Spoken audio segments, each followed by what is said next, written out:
उत्तर प्रदेश की योगी सरकार को 4 साल पूरे हो गए हैं। सरकार के 4 साल पूरे होने के मौके पर मुख्यमंत्री योगी आदित्यनाथ ने एक लेख लिखा है। इस लेख के जरिए उन्होंने इन 4 सालों में किए गए विकास कार्यों को गिनाया। योगी ने बताया कि उनकी सरकार ने कैसे कोरोना संक्रमण को लेकर काम किया। इसके अलावा उन्होंने बिजनेस के लिए ईज ऑफ डूइंग और जनता के लिए चलाई जा रही योजनाओं का भी जिक्र किया। योगी ने कहा कि उत्तर प्रदेश की सेवा करते 4 साल कैसे बीत गए इसका क्षण भर भी भान ना हो सका। अब यह विश्वास और दृढ़ हो चला है कि साफ नियत और नेक इरादे से किए गए प्रयास सफल अवश्य होते हैं। रिपोर्ट देखिए। सुरेश वार्ता में मैं अपने सहयोगियों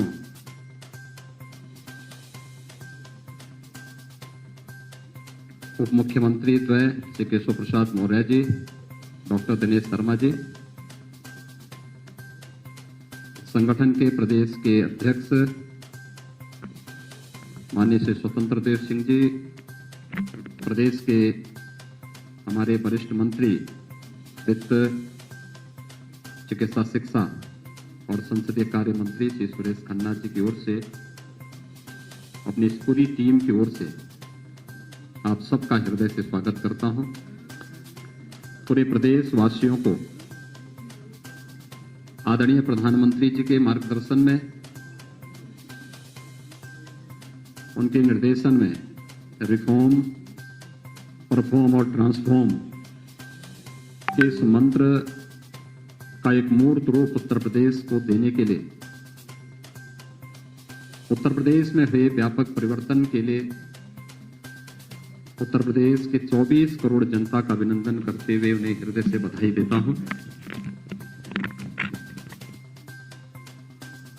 मुझे हार्दिक संतुष्टि की अनुभूति है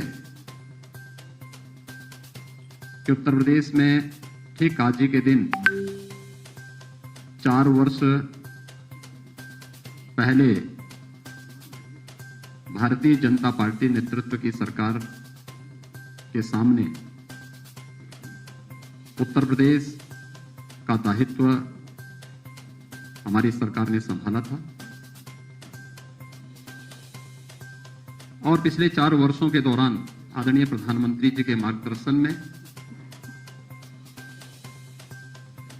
उस समय के राष्ट्रीय अध्यक्ष और राज्य के गृह मंत्री माननीय अमित शाह जी, भारतीय जनता पार्टी के केंद्रीय नेतृत्व और प्रदेश संगठन के पदाधिकारियों और मंत्रिमंडल के अपने सभी सहयोगियों की मदद से हम लोगों ने प्रदेश के अंदर जो परिवर्तन किया है, आज मैं विश्वास के साथ कह सकता हूं कि इस परिवर्तन ने उत्तर प्रदेश को एक नई पहचान दी है। आज उत्तर प्रदेश बीमारू राज्य की श्रेणी से उभर करके देश की सबसे बड़ी अर्थव्यवस्था के रूप में उभरा है। जिस उत्तर प्रदेश की आबादी सर्वाधिक थी, लेकिन जब अर्थव्यवस्था की बात आती थी या प्रदेश में निवेश की संभावनाओं की बात आती थी, निवेश अनुकूल वातावरण से जुड़े हुए मुद्दों की बात आती थी, या उत्तर प्रदेश के प्रति व्यक्ति आय की बात आती थी,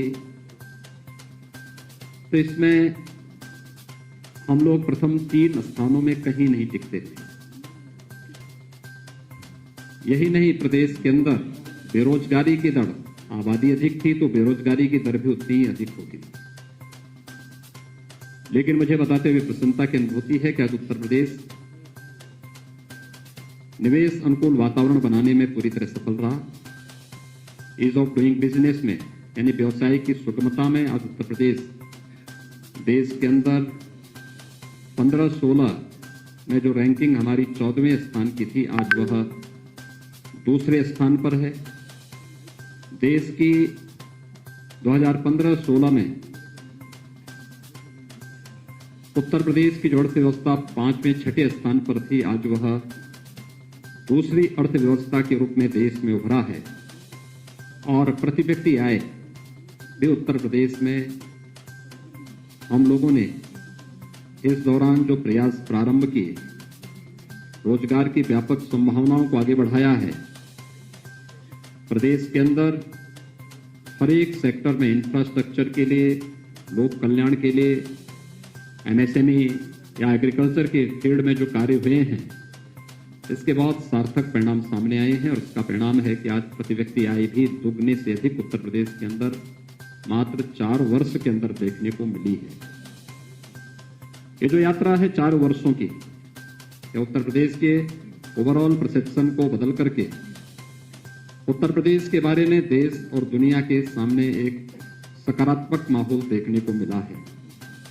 इस सकारात्मक माहौल को बनाने में आदरणीय प्रधानमंत्री जी का मार्गदर्शन, मेरी टीम के सभी सहयोगियों के परिश्रम और प्रदेश की जनता ने जनप्रतिनिधियों के साथ मिलकर के जो फील्ड में रह करके प्रशासनिक टीम के साथ मिलकर के कार्य किया है, एक टीम वर्क जो हर एक क्षेत्र में देखने को, करने को प्राप्त हुए हैं, आज उसका परिणाम है कि उत्तर प्रदेश देश के अंदर नए भारत के, नए उत्तर प्रदेश के रूप में उभरा है। मित्रों,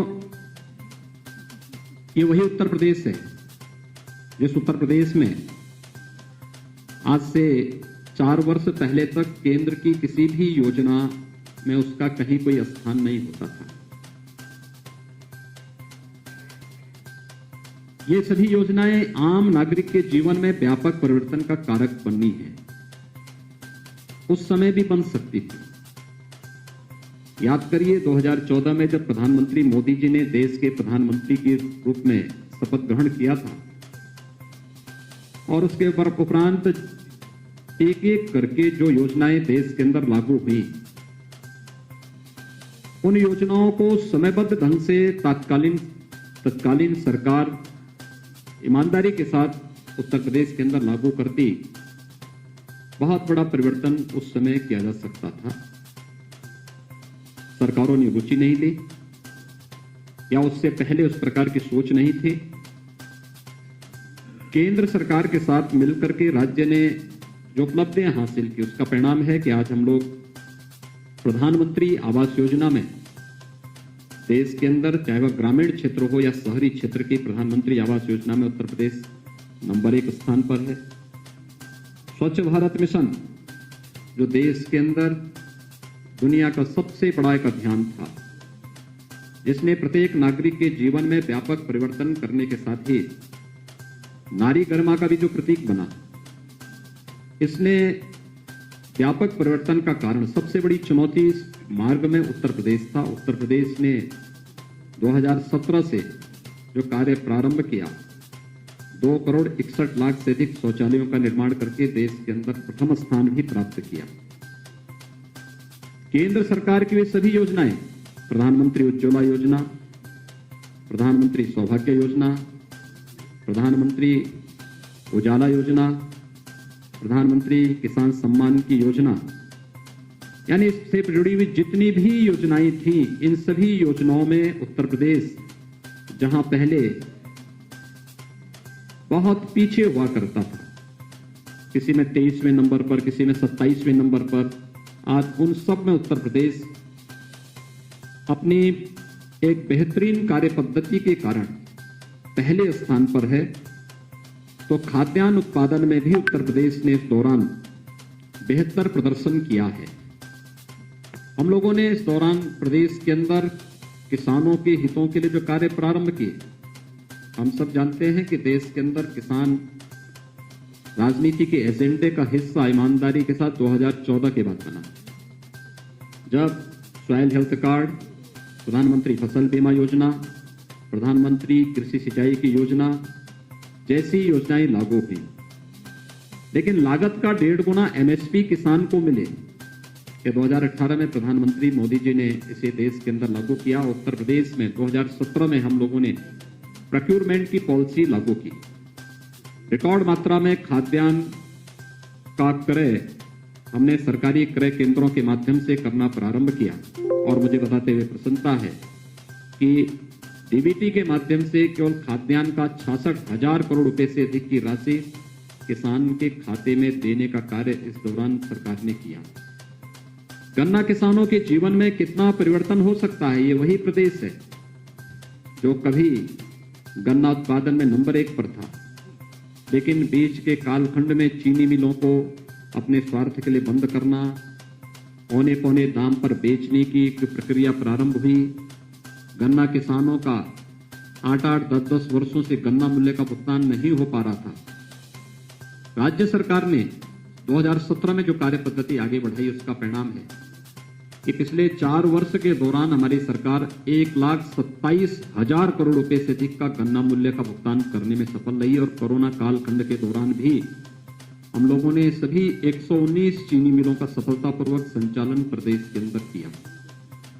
ये वे कार्य हैं जिसके माध्यम से प्रदेश सरकार व्यापक परिवर्तन करने में प्रदेश के अंदर सफल रही और उसका परिणाम हर एक क्षेत्र में देखने को प्राप्त हुआ।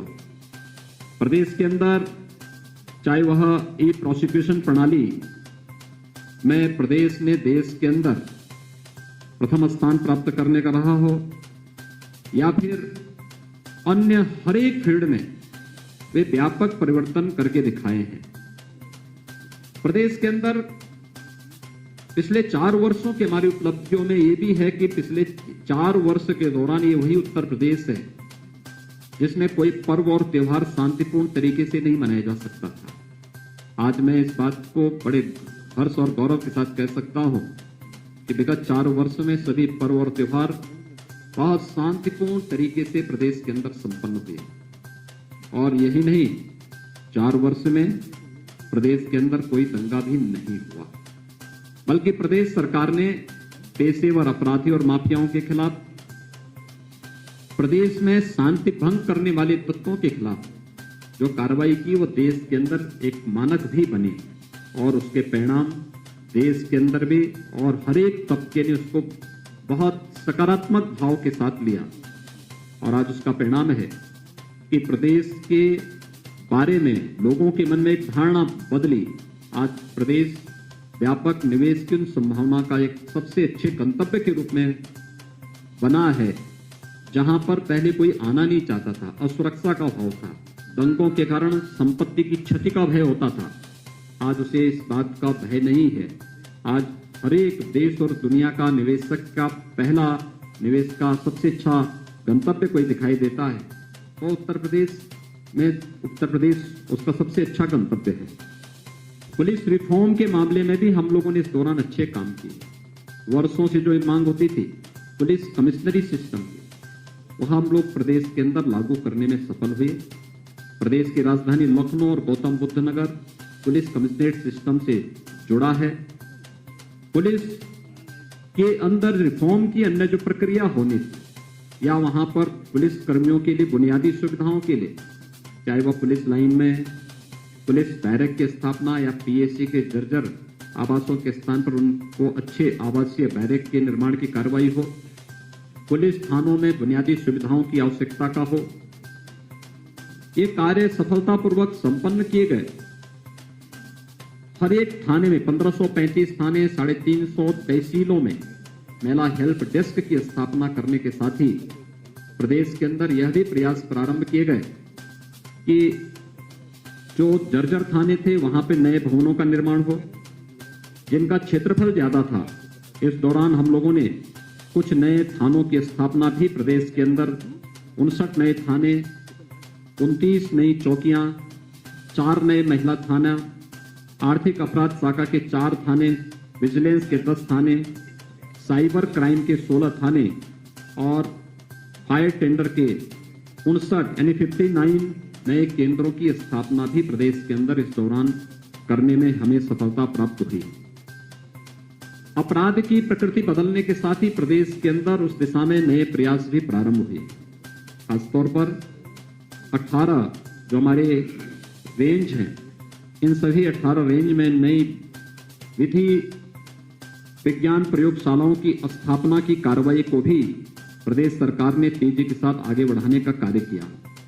और जो एक प्रदेश के अंदर जीरो टॉलरेंस की नीति अपराध और अपराधियों के प्रति प्रदेश सरकार की रही है, उसका परिणाम रहा है कि 16-17 की तुलना में अगर हम प्रदेश के अंदर कानून व्यवस्था से उसकी तुलना करें या सुरक्षा के मामले में देखें तो डकैती में 65.72%, लूट में 66.15%, हत्या में 19.80%, बलवा में 40.20%, बलात्कार की घटनाओं में 45.43% की कमी भी देखने को मिली है। प्रदेश ने इस दौरान तमाम अन्य कार्यक्रम, महिला सुरक्षा के बारे में जो मैंने पहले महिला हेल्प डेस्क की बात की, इसके अलावा 18 जो हमारे पुलिस परिक्षेत्रीय कार्यालय हैं वहां पर महिला साइबर क्राइम सेल की स्थापना, 18 परिक्षेत्र जनपदों में थाने के समकक्ष एक महिला पुलिस चौकी परामर्श केंद्रों की स्थापना भी इस दौरान यहां पर संपन्न की गई।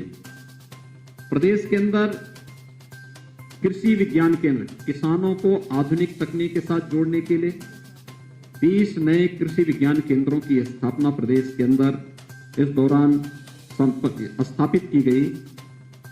प्रधानमंत्री कृषि सिंचाई योजना के माध्यम से प्रदेश के अंदर वर्षों से लंबित यानी दशकों से लंबित जो कृषि की सिंचाई की परियोजनाएं थी, बाण सागर की परियोजना 4.5 दशक से लंबित पड़ी हुई थी। सरकार आने के बाद इस प्रकार की इन सभी परियोजनाओं को पूरा किया गया। 11 सिंचाई की परियोजनाएं अब तक प्रदेश के अंदर जो दशकों से वर्षों से लंबित पड़ी हुई थी, उन्हें पूरा करने में हमें सफलता प्राप्त हुई, जिसके कारण प्रदेश के अंदर 2.21 लाख हेक्टेयर अतिरिक्त सिंचाई की सुविधा उपलब्ध हुई और 2,35,000 से अधिक किसान इससे लाभान्वित हुए। इस वर्ष के अंत तक हम लोग लगभग 9 अन्य सिंचाई की परियोजनाओं को पूरा करने के लक्ष्य के साथ कार्य कर रहे हैं, जो प्रदेश के अंदर लगभग 16.5 लाख हेक्टेयर भूमि को अतिरिक्त सिंचन की सुविधा जिसके माध्यम से प्राप्त होने जा रही है और इसके माध्यम से 40,48,000 से अधिक किसान परिवार सीधे सीधे लाभान्वित होने जा रहे हैं। प्रदेश के अंदर किसानों के हितों के लिए इस दौरान अन्य अनेक कदम उठाए गए, खासतौर पर जहां पर उन्हें लाइसेंस फ्री व्यवस्था देने की आवश्यकता थी। खांडसारी उद्योग में लाइसेंस की स्वीकृति की प्रक्रिया को सरलीकरण करने और उसे निःशुल्क लाइसेंस उपलब्ध कराने की कार्रवाई की। 267 नए ऐसे लाइसेंस इस दौरान उपलब्ध करवाए गए। 220 नई जो मंडी स्थल निर्मित करने के कार्य हुए। 27 मंडियों के आधुनिकीकरण की कार्रवाई इस दौरान हुई। 291 ई नाम मंडी की स्थापना के साथ 87 लाख किसानों और 84,000 व्यवसायियों को इसके साथ जोड़ने में हमें सफलता भी प्राप्त हुई और साथ साथ मंडी शुल्क को भी 1% कम करने के का कार्य भी इस दौरान किसानों के हित को ध्यान में रख करके और प्रदेश के हित को ध्यान में रख करके प्रदेश सरकार ने यहां पर किया। देश की अर्थव्यवस्था का आधार हमारा ग्रामीण भारत है, लेकिन ग्रामीण भारत की जनजीवन की स्थिति क्या है? आखिर यहां पर आप बैठे हुए सभी महानुभावों से मैं बहुत उसके साथ कहना चाहूंगा कि यह देश 1947 में आजाद हुआ। 2017 में जब प्रदेश के अंदर हमारी सरकार आई थी, तब प्रदेश में कई दर्जन गांव ऐसे थे जिन्होंने आजादी के बाद शासन की किसी भी सुविधा का उपभोग नहीं किया था। न वहां सड़क थी, न बिजली थी, न पानी था, न स्कूल की सुविधा थी, न स्वास्थ्य की सुविधा थी। यहां तक कि उन लोगों को वोटिंग का राइट भी नहीं था। देश की संसद के द्वारा कानून पास किए जाने के बावजूद राज्य सरकार की इच्छा शक्ति का अभाव उन लोगों को शासकीय सुविधा से वंचित किए थे। और आज मुझे बताते हुए प्रसन्नता है कि प्रदेश के अंदर वन्य गांवों को राजस्व गांव के रूप में बदलने, शासन की सभी प्रकार की बुनियादी सुविधाओं से आच्छादित करने में हमें सफलता प्राप्त हुई। मुसहर गांवों में बुनियादी सुविधाएं उपलब्ध कराने, अनुसूचित जनजाति के थारू, कोल, बाहुल्य गांवों में भी सुविधाएं उपलब्ध कराने का कार्य और आवश्यकता पड़ी, क्योंकि एसईसीसी के सर्वे में पहले इन लोगों को आच्छादित नहीं किया गया था। 2011-12 के सर्वे में इन लोगों को उपेक्षित छोड़ दिया गया था। हमारी सरकार ने इन्हें विभिन्न योजनाओं से आच्छादित करने के साथ ही वहां पर आवासीय सुविधा के लिए मुख्यमंत्री आवास योजना लागू की।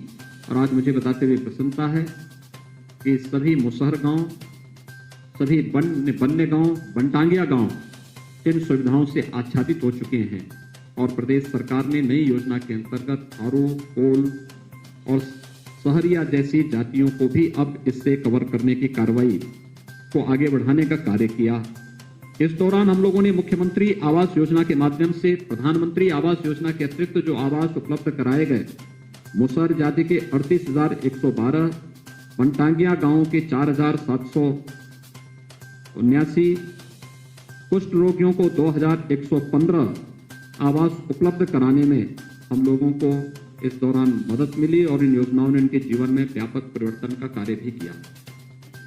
ग्रामीण क्षेत्र की अर्थव्यवस्था में कनेक्टिविटी का एक बड़ा योगदान है और प्रदेश के अंदर भी आप याद करिए, जब 2017 में प्रदेश के अंदर सरकार आई थी तब प्रदेश के अंदर दो बातें बहुत साफ चलती थी, एक सड़क कनेक्टिविटी को लेकर के और दूसरा बिजली को लेकर के। ये मान्यता थी कि अगल बगल के सभी राज्यों में शाम के बाद बिजली चलती थी और जहां से अंधेरा शुरू होता था लोग मानते थे उत्तर प्रदेश की सीमा शुरू हो गई है। आज मैं कह सकता हूं उत्तर प्रदेश के अंदर विद्युत व्यवस्था को बेहतर करने में और बिना भेदभाव के शासन की योजना बिना भेदभाव की प्रत्येक नागरिक को मिलनी चाहिए और यह कार्य प्रदेश सरकार ने इस दौरान किया। हर जिला मुख्यालय को 24 घंटे और तहसील मुख्यालयों को 20 से 22 घंटे और ग्रामीण क्षेत्र में 16 से 18 घंटे की विद्युत की आपूर्ति करने के साथ ही 1,21,000 गांवों तक बिजली पहुंचाने का काम यानी इंफ्रास्ट्रक्चर, नया इंफ्रास्ट्रक्चर खड़ा किया गया और 1,38,00,000 ग्रामीण परिवारों को निःशुल्क विद्युत कनेक्शन उपलब्ध करवाने में सरकार ने जहां सफलता प्राप्त की, वहीं साथ ही साथ इस दौरान कनेक्टिविटी को बेहतर किया गया। इंटर स्टेट कनेक्टिविटी, प्रदेश की सीमा नेपाल राष्ट्र से भी जुड़ी हुई है। बिहार, छत्तीसगढ़, झारखंड, मध्य प्रदेश, राजस्थान, उत्तराखंड, हरियाणा, उत्तराखंड और दिल्ली राज्यों से भी जुड़ी हुई है।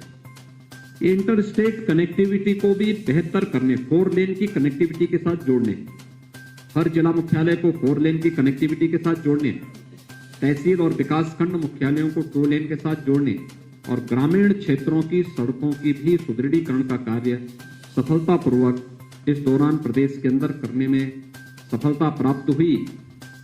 प्रदेश के अंदर वे क्षेत्र जहां पर जनवरी के बाद से पेयजल का संकट खड़ा होता था, खासतौर पर बुंदेलखंड और बिंद क्षेत्र, आज मुझे बताते हुए प्रसन्नता है कि आदरणीय प्रधानमंत्री जी की अनुकंपा से हम लोगों ने बुंदेलखंड में जल जीवन मिशन के अंतर्गत वहां पर हर घर नल की योजना लागू कर दी है और इस वर्ष के अंत तक प्रयास है कि ज्यादातर गांवों में शुद्ध पेयजल की आपूर्ति होती हुई दिखाई देगी। यानी ये एक व्यापक परिवर्तन के कारण है। हमने खेत को भी पानी दिया, हर घर को भी शुद्ध पेयजल की आपूर्ति के साथ जोड़ने का कार्य किया जा रहा है और यह बुंदेलखंड क्षेत्र के साथ एक बुंदेलखंड और बिंद क्षेत्र में यह कार्य जहां प्रारंभ हो चुका है, वहीं प्रदेश के 30,000 अन्य राजस्व गांवों के लिए भी जल जीवन मिशन के अंतर्गत शुद्ध पेयजल की आपूर्ति के लिए डीपीआर की कार्रवाई अंतिम चरणों में चल रही है और बहुत शीघ्र इन 30,000 गांवों के लिए भी पेयजल की आपूर्ति की कार्रवाई जल जीवन मिशन के अंतर्गत लागू करने का कार्य प्रदेश सरकार करने जा रही है। ये केवल पेयजल की स्कीम लगाना नहीं, 10 वर्षों तक वहां पर इस योजना को सफलतापूर्वक संचालन करने की जिम्मेदारी भी उस कार्यदायी संस्था को निभाना है, जो कार्यदायी संस्था इस स्कीम को वहां पे लागू करेगी और यह कार्य यहां पर हम लोग प्रदेश के अंदर सफलतापूर्वक लागू किए हैं।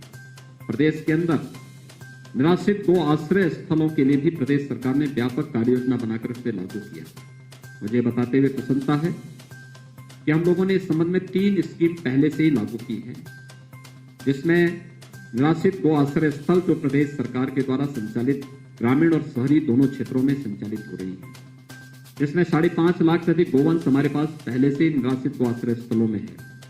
दूसरी स्कीम हमारी इसमें है जिसमें सहभागिता योजना के अंतर्गत अगर कोई किसान अपने घर में एक एयरटेक किए हुए गोवंश को रखता है तो उस गोवंश को हम एक किसान परिवार को अधिक से अधिक 4 गोवंश तक उपलब्ध कराते हैं, तो वह किसान परिवार को हम लोग 900 रुपये प्रति गोवंश हर महीने भी उपलब्ध करवाते हैं। हर महीने इसका भौतिक सत्यापन भी होता है। लगभग 80,000 गोवंश इस प्रकार से किसान परिवारों को उपलब्ध कराए गए हैं। और मुझे बताते हुए प्रसन्नता है कि निराश्रित गौ आश्रय स्थलों से प्रदेश सरकार ने उन परिवारों को जो कुपोषित परिवार हैं, उन कुपोषित परिवारों को एक दूध देने वाली गाय भी उपलब्ध कराया, जिसमें गाय के साथ साथ 900 रुपये प्रति माह उन कुपोषित परिवारों को देने की योजना भी प्रदेश के अंदर लागू की गई है। और बहुत सारे कुपोषित परिवार इस योजना का लाभ ले रहे हैं, जिसमें गाय के साथ साथ 900 रुपये प्रति माह उस परिवार को उस सेवा के बदले मिलने हैं। सरकार ने यह भी निर्णय लिया है कि वह हर न्याय पंचायत स्तर पर निराश्रित गो आश्रय स्थलों की स्थापना के कार्य को युद्ध स्तर पर आगे बढ़ाएगी।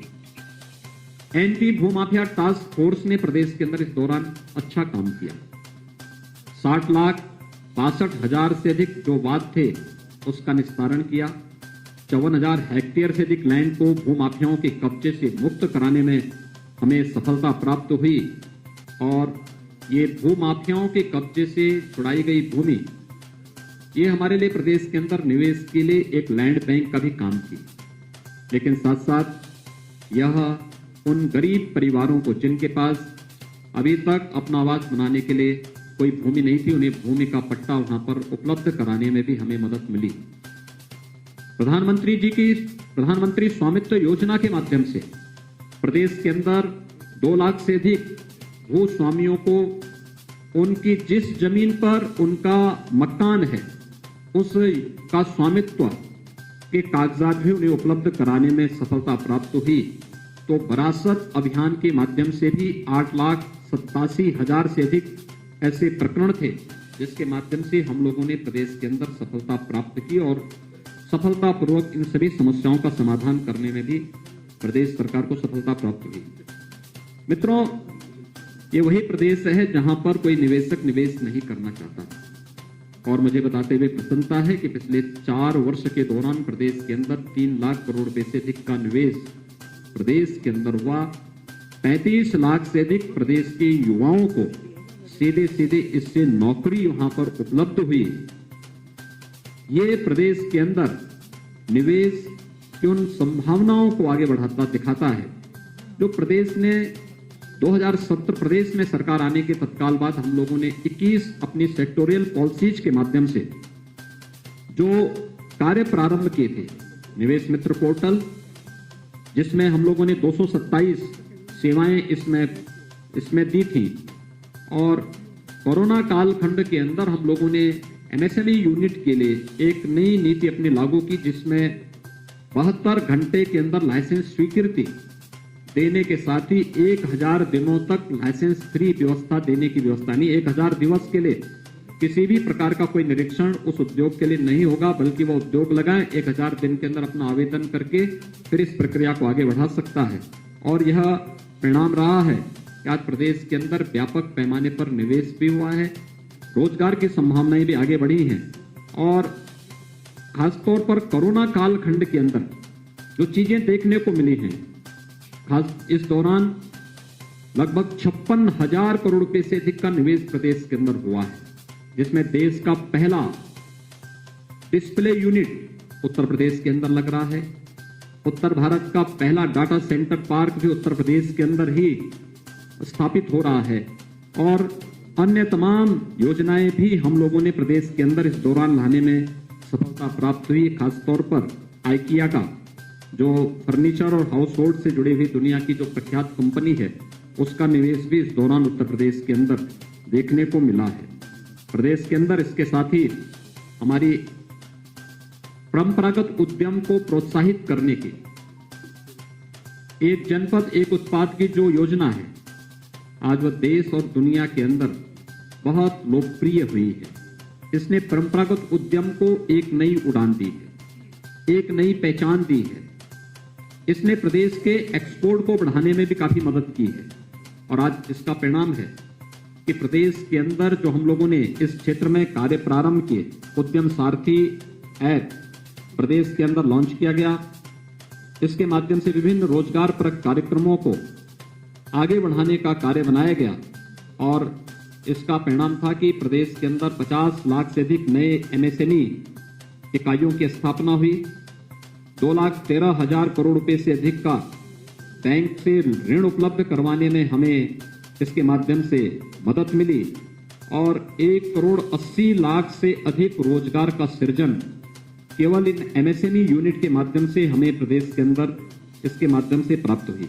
आत्मनिर्भर भारत पैकेज के अंतर्गत भी 12,91,000 इकाइयों को 42,700 करोड़ रुपए के ऋण उपलब्ध करवाने में कोरोना कालखंड के दौरान ही हमें मदद मिली और इसके माध्यम से प्रदेश में 1,14,000 करोड़ रुपए से अधिक की जो निर्यात की संभावनाओं को, यानी इसने हमारी निर्यात की संभावनाओं को आगे बढ़ाने का कार्य भी किया और प्रदेश के अंदर उन संभावनाओं को आगे बढ़ाया है जिसके लिए कभी प्रदेश जाना जाता था। प्रदेश के अंदर ग्रामीण क्षेत्र के विकास के साथ ही शहरी क्षेत्रों के विकास में भी जो एक बुनियादी सुविधाओं के लिए, शहरी जीवन के लिए एक आम नागरिक तरसता है, वहां पर उस प्रकार की सुविधाएं उसे कैसे प्राप्त हो। हम लोग आभारी हैं भारत सरकार के, जिसमें प्रदेश के 10 शहरों को स्मार्ट सिटी के रूप में चयन किया और 60 शहरों को अमृत योजना के अंतर्गत बुनियादी सुविधाओं से आच्छादित करने के लिए इनका चयन भारत सरकार ने किया था। लेकिन प्रदेश सरकार ने भी अपने संसाधनों से जो हमारे 17 नगर निगम हैं, जिसमें से 7 स्मार्ट सिटी के अंतर्गत भारत सरकार की योजना के लिए चयनित हुए थे, से 7 को प्रदेश राज्य सरकार अपने संसाधनों से स्मार्ट सिटी के रूप में विकसित करने का कार्य कर रही है और साथ साथ जो हमारे नगर निकाय हैं, उन नगर निकायों को भी हम लोगों ने एक व्यापक कार्य योजना उनके लिए भी तैयार की है, जिसके माध्यम से हम लोग जनता को बुनियादी सुविधाओं को आगे बढ़ाने का कार्य कर सकेंगे। नमामि गंगे परियोजना, ये उत्तर प्रदेश का सौभाग्य है कि गंगा मैया उत्तर प्रदेश के अंदर सर्वाधिक दूरी तय करती है। अपने 2500 किलोमीटर की गंगोत्री से लेके गंगा सागर तक मां गंगा की जो अविरल और निर्मल यात्रा है, इसमें से 1000 किलोमीटर की दूरी केवल उत्तर प्रदेश के अंदर गंगा मैया तय करती है।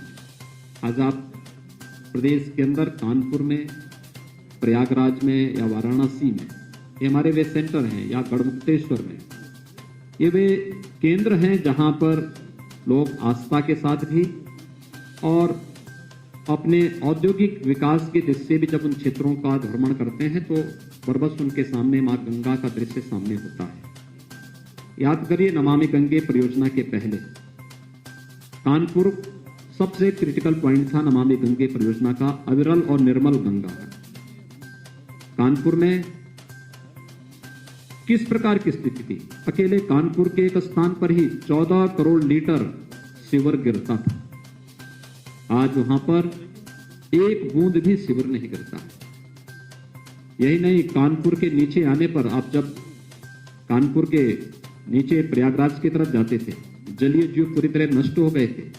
आज फिर से वहां पर जलीय जीव देखने को मिल सकते हैं और गंगा जिस डॉल्फिन के कारण विख्यात हुई थी, डॉल्फिन के दर्शन फिर से हमें गंगा की निर्मल धारा के साथ देखने को मिल सकता है। प्रयागराज कुंभ इसका एक बहुत अच्छा उदाहरण है, क्योंकि प्रयागराज कुंभ ने व्यवस्था, सुरक्षा और स्वच्छता का एक मानक वैश्विक मंच पर कुंभ जैसे आयोजन के माध्यम से रखा था। इसके पीछे आदरणीय प्रधानमंत्री जी की सोच तो थी, उनका मार्गदर्शन भी था, लेकिन साथ साथ गंगा की नमामि गंगे परियोजना की सफलता भी इस आयोजन के साथ जुड़ी हुई थी। गंगा की निर्मल जल की धारा ने प्रयागराज कुंभ को और एक नई ऊंचाई तक पहुंचाने में बहुत बड़ी मदद की थी और एक कार्य सफलतापूर्वक हम लोगों ने उस अवसर पर किया। गंगा केवल हमारी आस्था का ही नहीं बल्कि अर्थव्यवस्था का भी आधार है। आज देश का पहला जो जल मार्ग है वह उत्तर प्रदेश के अंदर हल्दिया से वाराणसी तक बनकर के तैयार हो चुका है और इसमें कोरोना कालखंड के अंदर बहुत सारी चीजों को प्रदेश के अंदर खाद्यान्न, सब्जी, फल आदि को एक्सपोर्ट करने का उपयोग हम लोगों ने इस जलमार्ग का किया था। प्रयागराज तक इस मार्ग को बढ़ाने की कार्रवाई युद्ध स्तर पर चल रही है और इसके बहुत अच्छे और सार्थक परिणाम बहुत जल्दी सामने आएंगे। लेकिन साथ साथ पहली बार गंगा यात्रा का आयोजन भी प्रदेश के अंदर हो और ये यात्रा आस्था के साथ साथ अर्थव्यवस्था को भी एक नई ऊंचाई दे सके, इस दिशा इस पर कार्य हुआ था और विगत वर्ष इसको हमारी सरकार ने सफलतापूर्वक प्रदेश के अंदर आयोजित किया। देश के अंदर गरीब शासन के एजेंडे का हिस्सा हो सकता है, ये नारों तक तो सीमित था। हकीकत क्या थी? 2017 के पहले प्रदेश के अंदर कई जनपदों में भूख से मौत के उदाहरण सामने आते थे। राशन कार्ड नहीं थे, खाद्यान्न घोटाले की शिकायत मिलती थी, टेक्नोलॉजी को इसके साथ जोड़ने का प्रयास नहीं होता था।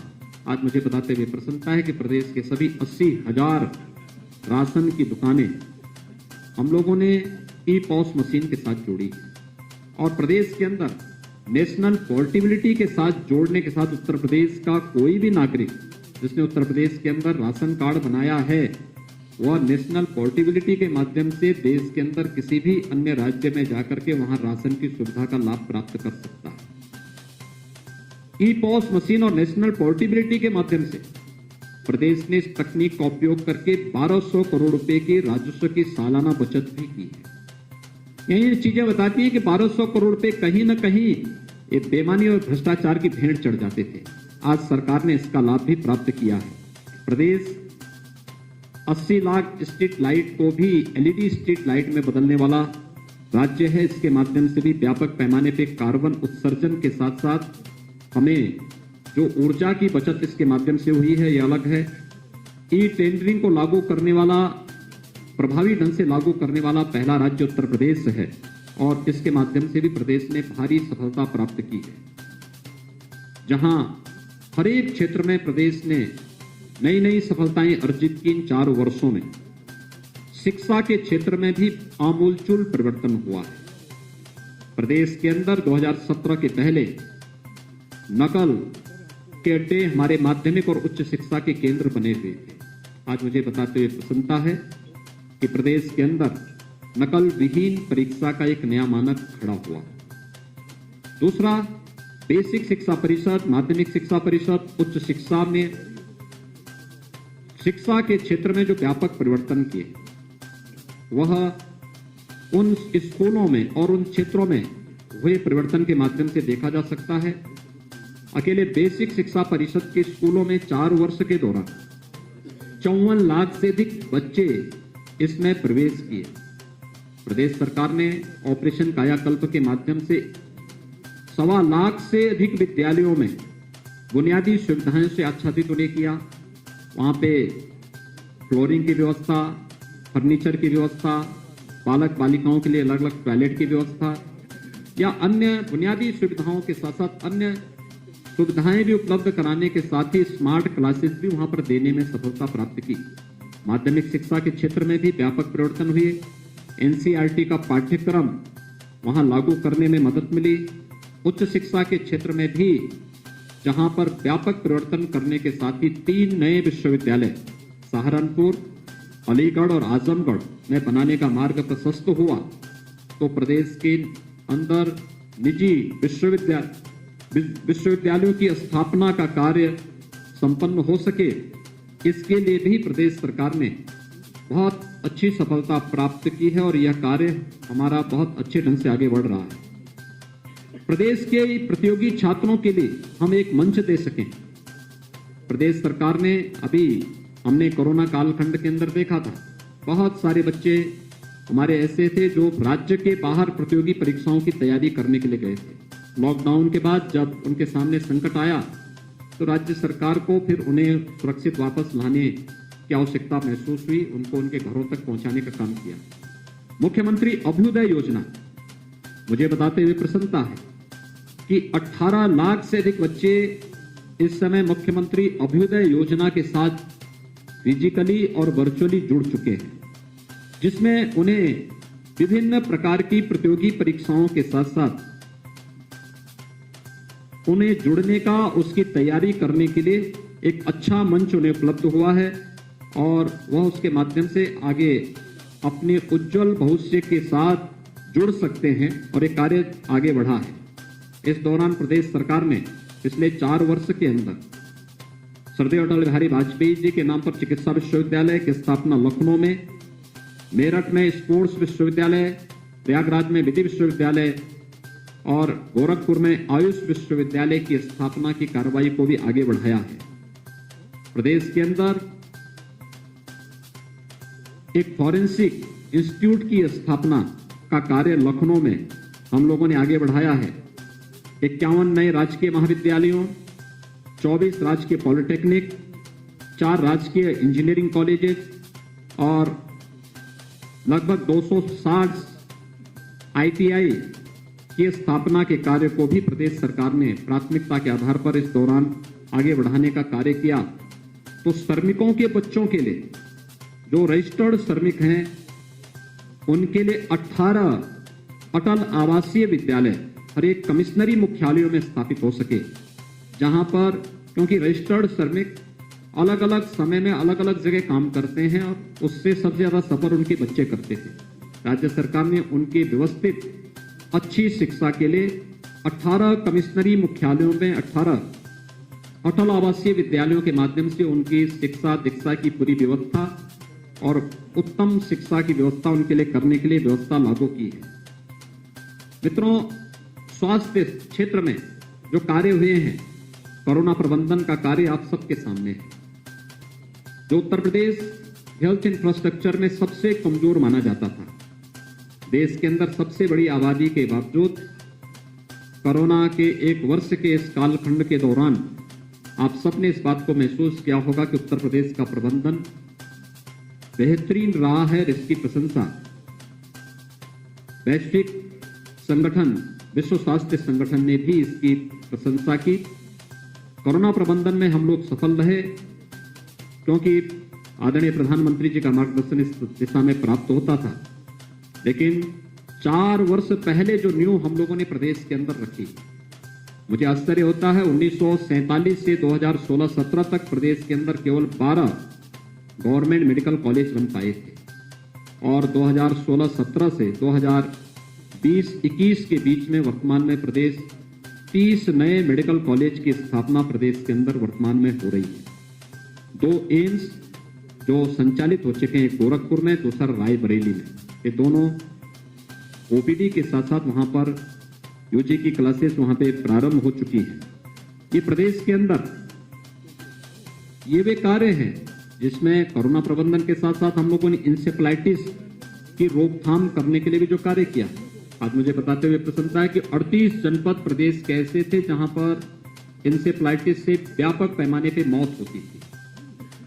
1200-1500 मौतें केवल 1-2 मेडिकल कॉलेज और चिकित्सालयों में ही हो जाती थी और जो लोग घर से वहां नहीं पहुंच पाते थे उनकी संख्या अलग थी। आज मुझे बताते हुए प्रसन्नता है कि प्रदेश सरकार ने अंतर विभागीय समन्वय के माध्यम से इंसेफ्लाइटिस में बीमारी पे 75% और मौत के आंकड़ों में 95% नियंत्रण प्राप्त करने में सफलता प्राप्त की। स्वास्थ्य के प्रति व्यापक जागरूकता के लिए हर रविवार को प्रदेश के अंदर हर प्राथमिक स्वास्थ्य केंद्र में मुख्यमंत्री आरोग्य मेलों का आयोजन हो रहा है, जिसमें लाखों की संख्या में प्रदेशवासी उससे लाभ ले रहे हैं। न केवल स्वास्थ्य की सुविधा का, बल्कि केंद्र और प्रदेश सरकार की स्वास्थ्य संबंधी विभिन्न प्रकार की योजनाओं, पोषण से जुड़ी हुई योजनाओं का लाभ भी इसके माध्यम से लेने में सफलता प्राप्त हो रही है। आयुष्मान भारत योजना, मुख्यमंत्री जन आरोग्य योजना के दायरे को बढ़ाने का भी निर्णय प्रदेश सरकार ने किया है। हर किसान परिवार को, हर संगठित और असंगठित क्षेत्र के मजदूरों को भी इस योजना से आच्छादित करने की कार्रवाई प्रदेश के अंदर बेहतरीन तरीके से आगे बढ़ाने का कार्य हुआ है। मित्रों, प्रदेश के अंदर इंफ्रास्ट्रक्चर, उत्तर प्रदेश 1947 से 2016 तक केवल 2 एक्सप्रेसवे बना पाया था। और 4 वर्ष के दौरान प्रदेश सरकार 5 नए एक्सप्रेसवे के साथ आज कनेक्टिविटी के लिए बेहतरीन मंच उपलब्ध करा रहा है। 2017 तक प्रदेश के अंदर एयर कनेक्टिविटी 2 हमारे एयरपोर्ट कनेक्टेड थे, एक लखनऊ का, दूसरा वाराणसी का। आज मुझे बताते हुए प्रसन्नता है प्रयागराज, गोरखपुर, कानपुर, आगरा, बरेली, हिंडन, ये सभी एयरपोर्ट वायु सेवा के साथ जुड़ चुके हैं। इसके साथ ही 3 नए इंटरनेशनल एयरपोर्ट की स्थापना का कार्य प्रदेश के अंदर चल रहा है। कुशीनगर में इंटरनेशनल एयरपोर्ट का कार्य अंतिम यानी पूरा लगभग पूरा हो चुका है। बहुत शीघ्र वहां पर अंतर्राष्ट्रीय विमान सेवाएं प्रारंभ होंगी। जेवर गौतम बुद्ध नगर में एशिया का सबसे बड़ा एयरपोर्ट राज्य सरकार बनाने जा रही है और अयोध्या में भी एयरपोर्ट के निर्माण की कार्रवाई युद्ध स्तर पर चल रही है। लेकिन इसके साथ ही 17 नए एयरपोर्ट के निर्माण की कार्रवाई प्रदेश सरकार अलग अलग स्थानों पर कर रही है, जिसमें प्रदेश के अंदर सहारनपुर है, मेरठ, अलीगढ़, मुरादाबाद, आजमगढ़, श्रावस्ती, चित्रकूट, सोनभद्र, यानी ये सभी क्षेत्र हैं जहां के बारे में कोई सोचता नहीं था। वहां भी हम इन सभी आपके ललितपुर, ये सभी क्षेत्रों में बेहतरीन वायु सेवा की सुविधा उपलब्ध कराने का कार्य किया जा रहा है। 2017 के पहले तक प्रदेश में एक भी शहर हमारा मेट्रो से नहीं जुड़ा था। आज मुझे बताते हुए प्रसन्नता है कि प्रदेश के अंदर राजधानी लखनऊ, गाजियाबाद, नोएडा, ग्रेटर नोएडा ये मेट्रो की सुविधा से आच्छादित है। कानपुर और आगरा में मेट्रो का कार्य युद्ध स्तर पर चल रहा है और इस वर्ष के अंत तक वहां पे प्रथम चरण का कार्य, फेज फर्स्ट का कार्य संपन्न हो जाएगा। ये कार्य प्रदेश के अंदर तेजी के साथ चल रहे हैं। पूर्वांचल एक्सप्रेसवे और बुंदेलखंड एक्सप्रेसवे इसी वर्ष हम लोग जनता को समर्पित करेंगे। यहाँ पे सामान्य वायु, वहां पर सेवाएं हम लोग सुविधाएं उपलब्ध करवाएंगे। गंगा एक्सप्रेसवे का कार्य भूमि अधिग्रहण की कार्रवाई अंतिम चरणों में चल रही है और बहुत तेजी के साथ इस पे कार्य चल रहा है। प्रदेश के अंदर बेहतरीन कनेक्टिविटी के लिए भी जो कार्य अलग अलग सेक्टर में हुए हैं, ये आप सबके सामने हैं और इन सभी सुविधाओं का लाभ प्रदेश के अंदर दिया जा रहा है। महिला कल्याण के लिए प्रदेश सरकार ने विशेष अभियान प्रारंभ किया, खासतौर पर मिशन शक्ति का हमारा अभियान, जिसमें हम लोगों ने हर थाना में महिला हेल्प डेस्क की स्थापना की। हर एक तहसील में भी महिला हेल्प डेस्क की स्थापना इस दौरान की गई। बालिका के जन्म लेने से लेकर के और उसके बालिक होने तक शासन की अलग अलग योजनाओं से इसे आच्छादित करने की कार्रवाई संपन्न की गई। मुख्यमंत्री कन्या सुमंगला की योजना, जिसमें 6 अलग अलग चरणों में 15,000 रुपए का एक पैकेज एक बालिका को उपलब्ध कराने की व्यवस्था हो। मुख्यमंत्री सामूहिक विवाह की योजना, अब तक 1,52,000 से अधिक बालिकाओं का, इसमें राज्य सरकार के द्वारा 51,000 रुपए की सहायता उन परिवारों को उपलब्ध कराई जाती है। यह सुविधा उपलब्ध कराई गई। 6,94,000 बालिकाओं को अब तक कन्या सुमंगला योजना के माध्यम से लाभान्वित किया गया। तो ग्रामीण क्षेत्र की अर्थव्यवस्था में भी महिलाओं का योगदान जो सर्वाधिक है, उस पर भी सरकार ने कार्य करना प्रारंभ किया। हर ग्राम पंचायत में एक बैंकिंग कॉरेस्पॉन्डेंट सखी की तैनाती करने की कार्रवाई, या फिर ग्रामीण क्षेत्र में राशन कोटे की दुकान जहां पर विवादित हो जाती है, वहां पर महिला स्वयंसेवी समूह को ये जिम्मेदारी उनको दे देना, या पोषण मिशन जो हमेशा विवादित रहा, इस पूरे मिशन को राज्य उत्तर प्रदेश पहला राज्य है जिसने ये निर्णय लिया कि प्रदेश के अंदर पोषण मिशन का कार्य महिला स्वयंसेवी समूह कर संभालेंगे और इस कार्य को भी प्रदेश के अंदर लागू करने की कार्रवाई प्रदेश के अंदर लागू किया गया। हम लोगों ने 2019 में झांसी में बनेनी मिल्क प्रोड्यूसर की स्थापना की थी। भारत सरकार के सहयोग से संचालित ये संस्था आज वहां पर महिला सशक्तिकरण का एक प्रतीक बना है। एक वर्ष में 46 करोड़ का टर्नओवर और 2 करोड़ का नेट प्रॉफिट कमाने वाली ये संस्था। इसी तर्ज पर प्रदेश के अंदर मुख्यमंत्री महिला सामर्थ्य योजना लागू करने की एक कार्रवाई प्रदेश के अंदर प्रारंभ हुई है और मुझे बताते हुए प्रसन्नता है ये कार्य तेजी के साथ आगे बढ़ते हुए दिखाई दे रहे हैं। प्रदेश के अंदर पेंशन सुविधा का लाभ भी प्रदेश के अंदर हर एक तबके को देने का कार्य हुआ और कितना इस फील्ड में हम लोगों ने परिवर्तन करके दिखाया है, यह एक मानक बन सकता है। खासतौर पर वृद्धावस्था पेंशन हो या निराश्रित महिला पेंशन या दिव्यांगजन पेंशन, इसमें व्यापक परिवर्तन देखने को मिले हैं। खासतौर पर अगर निराश्रित महिला पेंशन 2016-17 में कुल 17,31,000 इसके लाभार्थी थे। आज मुझे बताते हुए प्रसन्नता है कि प्रदेश के अंदर इस समय 27,95,000 इसके लाभार्थी वर्तमान में केवल निराश्रित महिला पेंशन के माध्यम से लाभान्वित हो रहे हैं।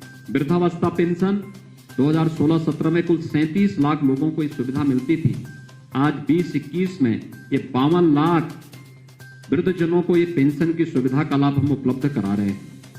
दिव्यांगजन पेंशन 2016-17 में केवल 8,75,000 दिव्यांगजनों को इस सुविधा मिलती थी। आज 2021 में हम 11,20,000 से अधिक दिव्यांगजनों को इस सुविधा का लाभ दे रहे हैं। इसमें राशि भी बढ़ाई गई। दिव्यांगजन में 300 से 500 रुपए राशि की गई, वृद्धावस्था पेंशन में 400 से 500 रुपए राशि की गई और इसके साथ ही प्रदेश के अंदर स्कॉलरशिप 2016-17 में केवल 50 लाख बच्चों को स्कॉलरशिप, अनुसूचित जाति जनजाति और ओबीसी के 50 लाख बच्चों को इस सुविधा मिल पाती थी। आज 65 लाख बच्चों को इस सुविधा से लाभान्वित करने का कार्य प्रदेश के अंदर किया जा रहा है। ये पेंशन के साथ ही प्रदेश के अंदर पर्यटन और संस्कृति के क्षेत्र में भी बहुत बड़े कार्य प्रदेश के अंदर हुए हैं। 2016-17 में प्रदेश पर्यटन की दृष्टि से तीसरे नंबर पर था देश के अंदर। आबादी में सबसे पहले स्थान पर हम थे, लेकिन पर्यटन की सुविधाएं विकसित न होने के नाते, उधर अपेक्षित ध्यान न दिए जाने के नाते इसके कोई अपेक्षित लाभ प्रदेश को नहीं मिल पाता था। पर्यटन हमारे लिए केवल एक सामान्य लोग आवागमन के माध्यम नहीं है, बल्कि ये रोजगार सृजन के भी माध्यम है। प्रयागराज कुंभ ने उसका एक बहुत बड़ा आधार प्रस्तुत किया और आज मुझे बताते हुए प्रसन्नता है उत्तर प्रदेश धार्मिक पर्यटन में देश में नंबर 1 पर फिर से आ चुका है। प्रदेश इस दौरान अनेक अन्य सुविधाओं को प्रदेश का, चाहे वो प्रयागराज कुंभ हो, इस दौरान पिछले 4 वर्ष के अंदर जो विभिन्न प्रकार के आयोजन, यूपी इन्वेस्टर समिट का आयोजन, प्रदेश के अंदर प्रवासी भारतीय दिवस का आयोजन, प्रदेश के अंदर हम लोगों ने इस दौरान प्रयागराज कुंभ का सफलतापूर्वक आयोजन करने, प्रदेश के अंदर युवा महोत्सव के सफलतापूर्वक आयोजन का श्रेय, या फिर विधानमंडल की 3 विशेष सम्मेलन आयोजित करने की कार्रवाई हो, जहां ये कार्य सफलतापूर्वक संपन्न हुए हैं। कोरोना काल खंड के अंदर अयोध्या में मर्यादा पुरुषोत्तम भगवान श्री राम के भव्य मंदिर के कार्य को आदरणीय प्रधानमंत्री जी के करकमलों के शुभारंभ होना, यह भी प्रदेश के लिए एक बहुत बड़ी उपलब्धि रही है कि वर्षों से जन आस्था का सम्मान करने के समय जो एक आम जन की आवाज थी, उस आवाज को एक मान्यता मिली और हम आभारी हैं आदरणीय प्रधानमंत्री जी ने समय देकर के जहां इस कार्य को आगे बढ़ाया। वहीं काशी में काशी विश्वनाथ कॉरिडोर के माध्यम से काशी को एक नई पहचान दिलाने की कार्रवाई, उसके पुरातन काया को नए कलेवर के रूप में वैश्विक मंच पर स्थापित करने की कार्य योजना हो, या मिर्जापुर में विंध्यवासिनी धाम को एक नए स्वरूप में देश और दुनिया के सामने प्रस्तुत करने का कार्य, अयोध्या को दीपोत्सव हो या बरसाना का रंगोत्सव का कार्यक्रम, काशी का देव दीपावली का कार्यक्रम हो, या फिर प्रदेश के अंदर तमाम उन स्थलों में, चाहे वह हेरिटेज टूरिज्म का हो या इको टूरिज्म की संभावनाओं को आगे बढ़ाने का है, ये सभी बहुत सारे क्षेत्रों में कार्यक्रम हो रहे हैं। हम लोगों ने प्रदेश के अंदर 4 फरवरी से चौरी चौरा महोत्सव के आयोजन को आगे बढ़ाया और इस वर्ष में देश की आजादी का अमृत महोत्सव भी प्रारंभ हो रहा है। के प्रारंभ आदरणीय प्रधानमंत्री जी के कर कमलों से 11 मार्च को इसका शुभारंभ हो चुका है और ये कार्यक्रम हमारे निरंतर आगे बढ़ते हुए दिखाई दे रहे हैं और इन कार्यक्रमों के माध्यम से देश के उन सभी अमर शहीदों के प्रति जिन्होंने देश की आज़ादी के लिए अपना सर्वस्व न्यौछावर किया था, उन सभी के प्रति हमारी विनम्र श्रद्धांजलि उन सभी के प्रति है। तो देश की आज़ादी के बाद देश की सीमाओं पर भारत की रक्षा करते हुए अपने आप को बलिदान करने वाले भारत के बहादुर जवानों के प्रति भी देश का नमन है और उसमें उत्तर प्रदेश सरकार पूरी प्रतिबद्धता के साथ कार्य कर रही है। मित्रों, प्रदेश ने विगत 4 वर्ष के दौरान हर एक फील्ड में कुछ न कुछ बेहतर करने का प्रयास किया, चाहे वह किसानों के लिए हो, महिलाओं के लिए हो या फिर नौजवानों के लिए हो। प्रदेश के अंदर निजी क्षेत्र के साथ साथ सरकारी क्षेत्र में 4 लाख से अधिक नौकरी और पारदर्शी तरीके से इन नौकरियों को प्रदेश के नौजवानों को उपलब्ध कराने में प्रदेश सरकार ने सफलता प्राप्त की। रोजगार और स्वरोजगार की व्यापक संभावनाओं को भी आगे बढ़ाने का कार्य प्रदेश सरकार ने इस दौरान पूरी सफलता के साथ प्रदेश के अंदर लागू किया है।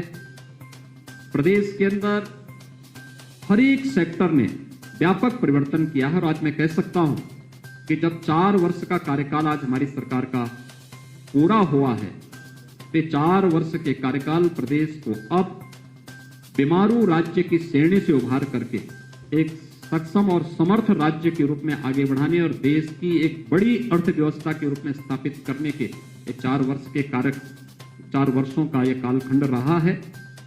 मुझे प्रसन्नता है कि 4 वर्ष के दौरान प्रदेश सरकार की सभी प्रकार की योजनाओं को आम जन तक पहुंचाने में आप सभी मित्रों ने जो सकारात्मक सहयोग किया है वह न केवल 4 वर्ष के दौरान हर एक योजना को, इसमें सरकार की अपनी भूमिका होती है, प्रशासन की अपनी सीमाएं होती हैं, संगठन के कार्यकर्ता उन्हें उन लोगों तक पहुंचाने का प्रयास करते हैं, लेकिन वही बातें जब मीडिया के माध्यम से आम जन तक पहुंचती हैं तो हर पक्ष उसका अवलोकन करता हुआ दिखाई देता है। एक सकारात्मक भाव के साथ प्रदेश के प्रति आप सभी ने प्रदेश के अंदर एक प्रत्येक जन के मन में एक सकारात्मक भाव पैदा करने का प्रयास किया है। मैं इसके लिए आप सबका हृदय से अभिनंदन करता हूं। प्रदेशवासियों को 4 वर्ष की इस यात्रा में सहभागी बनने के लिए उन सबका हृदय से अभिनंदन करता हूं। आदरणीय प्रधानमंत्री जी, आदरणीय राष्ट्रीय अध्यक्ष जी का, आदरणीय गृह मंत्री जी का, केंद्रीय मंत्रिमंडल के सभी सदस्यों का हृदय से आभार व्यक्त करते हुए अपने सभी सहयोगी मंत्रियों, जनप्रतिनिधियों, संगठन के पदाधिकारियों का भी मैं इस अवसर पर हृदय से उनका अभिनंदन करता हूं और 4 वर्ष की मंगलमय शुभकामनाएं सबके प्रति देते हुए विश्वास करता हूं कि हम सब मिलकर के प्रदेश को उन ऊंचाइयों तक पहुंचाएंगे जहां उत्तर प्रदेश की अर्थव्यवस्था देश की सबसे बड़ी अर्थव्यवस्था के रूप में स्थापित होगी, क्योंकि उन संभावनाओं के रास्ते प्रदेश सरकार ने तैयार किए हैं और मुझे लगता है कि अब उसमें थोड़ी और प्रयास करके हम लोग उस लक्ष्य को प्राप्त करने में सफल होंगे। मैं एक बार फिर से आप सबके सकारात्मक सहयोग के लिए आप सभी को हृदय से साधुवाद देता हूं, हृदय से बधाई देता हूं, अभिनंदन करता हूं। धन्यवाद। जय हिंद। उत्तर प्रदेश और उत्तराखंड की तमाम छोटी बड़ी खबरों के लिए देखते रहिए समाचार उत्तर प्रदेश उत्तराखंड, खबरों की दुनिया। जुड़ने के लिए चैनल को सब्सक्राइब करें और लेटेस्ट न्यूज अपडेट के लिए बेल आइकन दबाएं।